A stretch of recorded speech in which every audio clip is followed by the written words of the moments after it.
அக்ஷய திருத்தியை அன்னைக்கு நீங்க தங்கம் வாங்கினா என்ன டிஃபரன்ஸ் தெரியுமோ அந்த டிஃபரன்ஸ் இது மூலியமாவே உங்களுக்கு தெரிஞ்சிடும். அக்ஷய திருத்தியை அன்னைக்கே உங்களுக்கு ஒரு நல்ல ஒரு பிடிப்பு கிடைச்சிடும். பிடி அரிசி திட்டம்னு சொல்லுவா. நான் சொல்றது படி. ஏன் படி சொல்றேன் அப்படின்னா, தனலட்சுமிங்கிறத ரிசீவ் பண்ணறதுக்காக தான் நம்ம அக்ஷய திருத்தியை அன்னைக்கு தங்கம் வாங்குறோம். அந்த தனலட்சுமிங்கிறவளே 7 படி தாண்டின 8ஆம் படியில இருக்கிறவ தான்.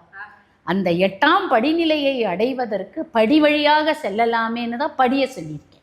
8ஆம் படி என்னங்கிறது பெரிய விளக்கம், அது அப்புறமா நம்ம கொடுப்போம். இந்த 8ஆம் படிநிலைங்கிற தனலட்சுமியை அடைவதற்கு 12 படி, ஒரு வருஷத்துக்கு ஒரு 12 வருதா.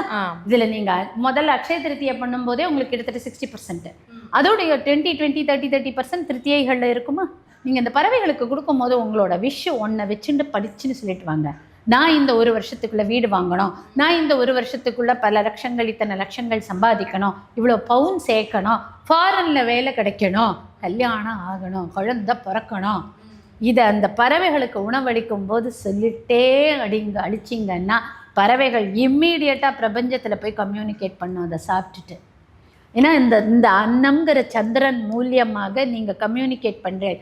சந்திரன் தான் நம்மளோட மனோகாரகன், சந்திரன் தான் நம்மளுடைய உடல் பலம். உடல் பலத்தையும் மனோபலத்தையும் சேர்த்து பறவைகளுக்கு கொடுக்கும்போது அந்த பறவைகள் அப்படியே அதை கன்சியூம் பண்ணி திருப்பி கொடுக்கும்.